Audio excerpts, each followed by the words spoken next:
Votre été touristique avec Fréquence Plus et Va-et-Vient. Votre magazine touristique Bourgogne-Franche-Comté. Dans ce nouvel épisode, nous vous offrons une escapade en Bourgogne, dans l'Yonne, plus précisément à la Puisée-Forterre. Entre bocages, forêts et villages de caractère, ce territoire séduit par son authenticité et sa richesse patrimoniale. Ses châteaux, ses églises aux murs décorés, sa célèbre écrivaine Colette, ses potiers renommés et l'incontournable chantier médiéval de Guédelon. Partons en balade avec Christelle Berrouet, directrice de l'Office de tourisme de Puisée-Forterre. Bonjour Christelle. Bonjour Cynthia, bonjour. Alors imaginons une carte postale de la Puisée-Forterre. Quels lieux touristiques incontournables nous sautent aux yeux? Et c'est vrai, vous avez raison, la Puisée-Forterre regorge de lieux emblématiques qui sauteraient bien sûr immédiatement aux yeux de nos visiteurs sur une carte postale. Et j'avais envie de faire imaginer aux auditeurs une carte postale rectangulaire. Et en haut à gauche, une très belle aquarelle lumineuse du château de Saint-Fargeau avec ses tours roses qui se détachent sur un ciel bleu d'été, et devant, dans la majestueuse cour du château, des chevaux en parade qui font bien sûr écho au spectacle nocturne. En haut à droite, et vous l'avez évoqué Cynthia, c'est bien sûr Guédelon. Et une photo de Guédelon en pleine activité avec des bâtisseurs qui taillent des pierres, des charpentiers qui sculptent le bois. On pourrait presque sentir la poussière, le feu des forges et bien sûr la vie du XIIIe siècle qui reprend.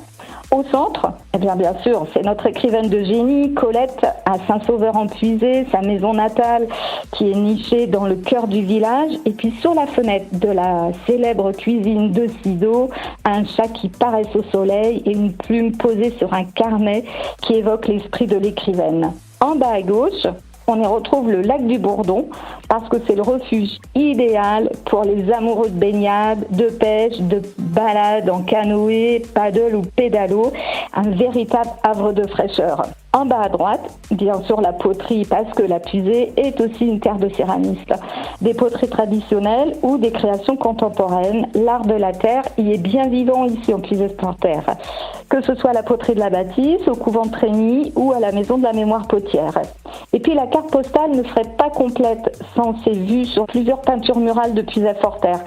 Ces peintures ornent 14 églises de la région qui témoignent d'un patrimoine religieux, artistique et d'une grande finesse.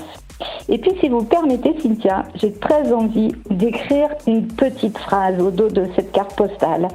Ici, le temps ralentit, la terre parle, l'histoire respire. Chaque pierre, chaque sentier, chaque silence raconte quelque chose. On ne visite pas la Puisée-Forterre, on s'y laisse porter. Magnifique carte postale avec ses lieux incontournables, mais pouvez-vous nous dévoiler quelques trésors cachés de la Puisée-Forterre ? Bien sûr Cynthia. Le premier trésor caché dont j'ai envie de vous parler, c'est Ratilly. C'est une véritable forteresse médiévale avec expositions contemporaines, concerts, théâtre, un lieu magique pour nos soirées d'été.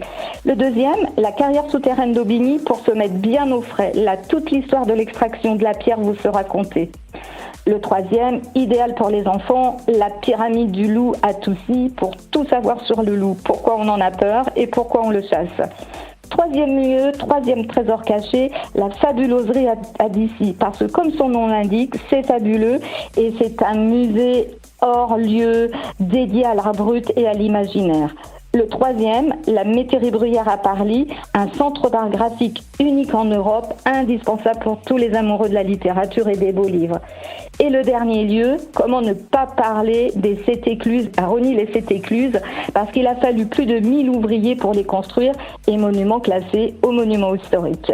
Et puis de nombreuses réjouissances culturelles animent le territoire de la Puisée-Forterre durant l'été. Quels sont quelques-uns des prochains événements proposés ?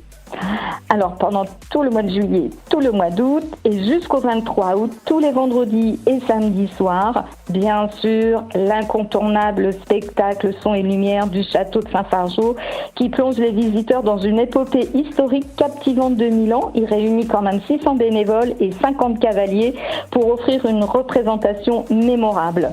Le 9 août, 14e festival de la céramique au couvent de Trény avec une quarantaine de stands de céramistes. Vous pouvez faire de l'initiation au modelage, des démonstrations d'enfournement, expositions et conférences. Du 14 au 24 août, ce sont les Estivales de Puisée, un festival de musique classique emblématique pour tous les amateurs de musique classique de la région. Le 15 août, c'est la traditionnelle fête des animaux sauvages au parc de Boutissin, dédiée à tous les amoureux de la nature. Et point d'orgue pour cette journée, c'est le recensement des animaux. Et bien d'autres rendez-vous sont proposés en Puisaye-Forterre d'ici la fin du mois, où retrouver le programme et toutes les informations touristiques du territoire. Alors sur www.puisaye-tourisme.fr et sur nos réseaux sociaux, Puisaye Tourisme. Merci Christelle Berrouet, directrice de l'Office de tourisme de Puisaye-Forterre.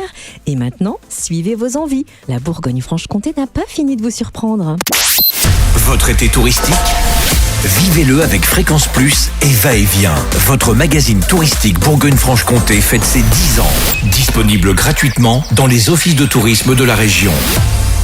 Fréquence Plus.